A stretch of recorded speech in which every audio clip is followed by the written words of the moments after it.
स्पष्ट अर्थ और वाक्यों का सटीक प्रयोग।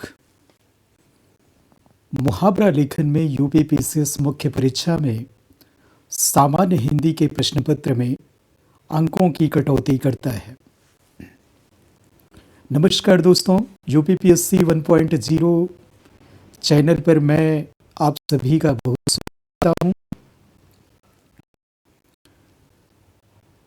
इस वीडियो के बाद आप ये जान पाएंगे कि आपको यूपीपीसीएस मुख्य परीक्षा में किस तरह का मुहावरा लिखना चाहिए जिससे आपको पूरे 30 में 30 अंक प्राप्त हो सके।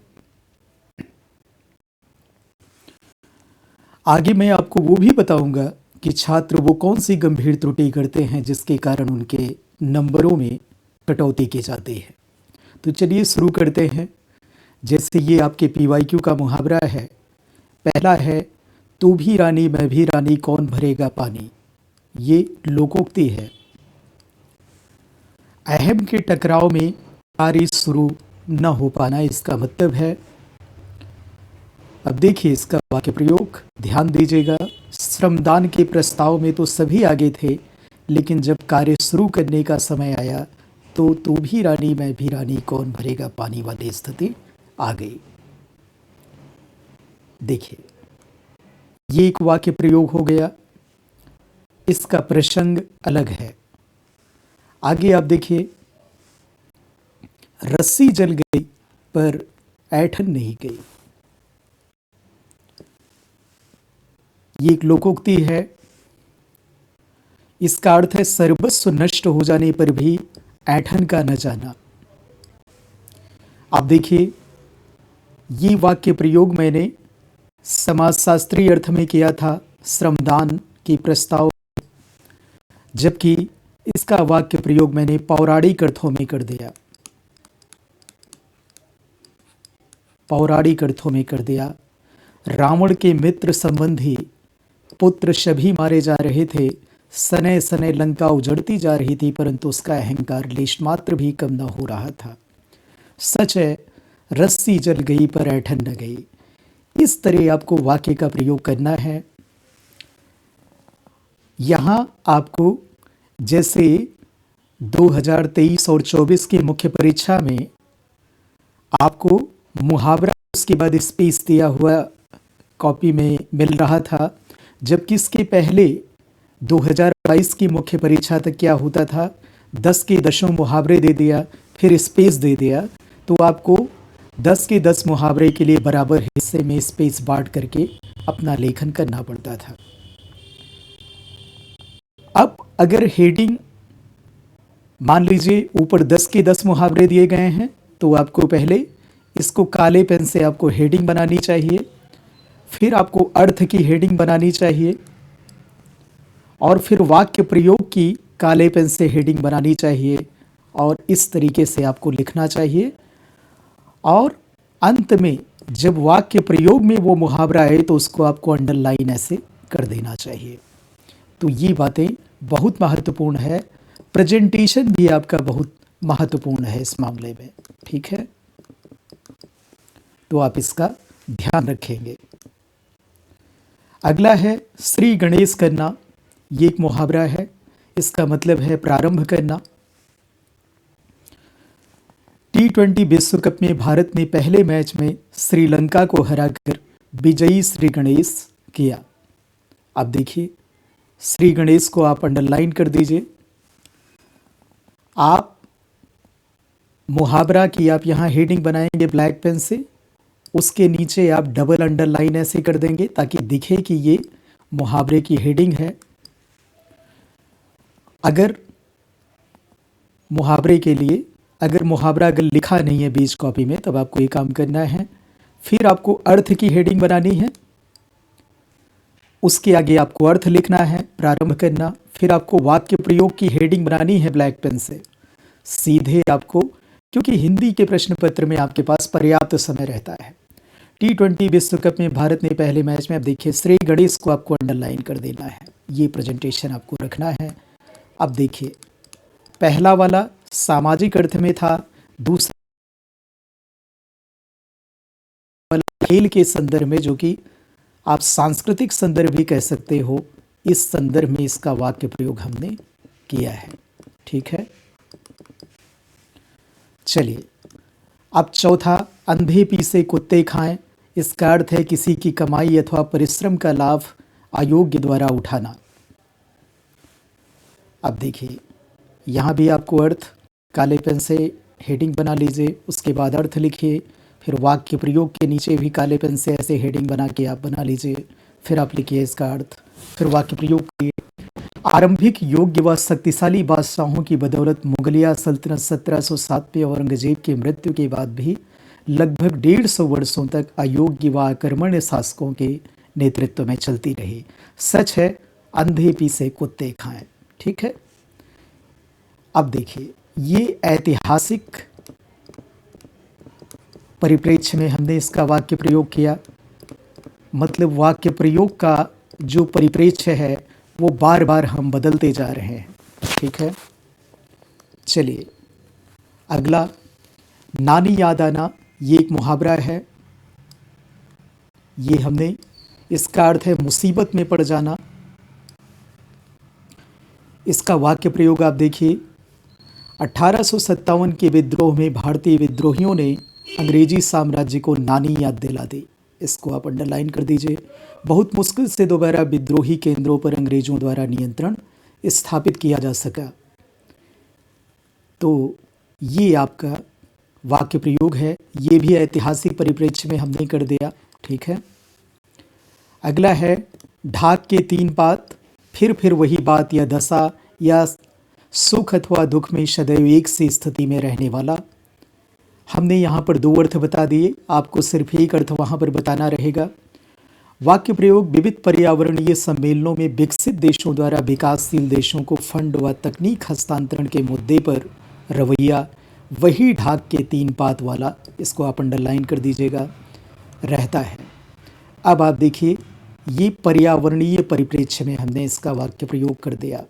ठीक है, आपको मानक हिंदी के शब्दों का ही प्रयोग करना है वाक्य प्रयोग में, साधारण हिंदी आपको प्रयोग नहीं करना है। अगला है, जले पर नमक छिड़कना। इस मुहावरे का अर्थ है दुख पर और दुख देना। एक तो शिव धनुष का टूटना, दूसरे लक्ष्मण द्वारा क्रोधावेश में कहे गए वचनों ने भगवान परशुराम के जले पर नमक छिड़क दिया। अब ये देखिए, फिर से यहाँ पर धार्मिक परिप्रेक्ष्य आ गया। ठीक है, धार्मिक परिप्रेक्ष्य आ गया। देखिए, मैं बार बार वाक्यों का प्रयोग अलग अलग रेफरेंस में कर रहा हूँ, इस बात का आप ध्यान दीजिएगा। आँखों का पानी भरना, ये मुहावरा है, इसका अर्थ है निर्लज्ज होना।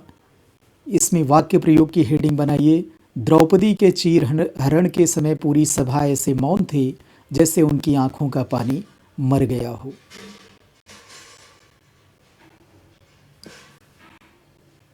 तो ये आपका पौराणिक संदर्भ हो गया या धार्मिक संदर्भ हो गया। ये खुशामदी टट्टू होना मुहावरा, इसका अर्थ है मुंह पर बड़ाई करने वाला।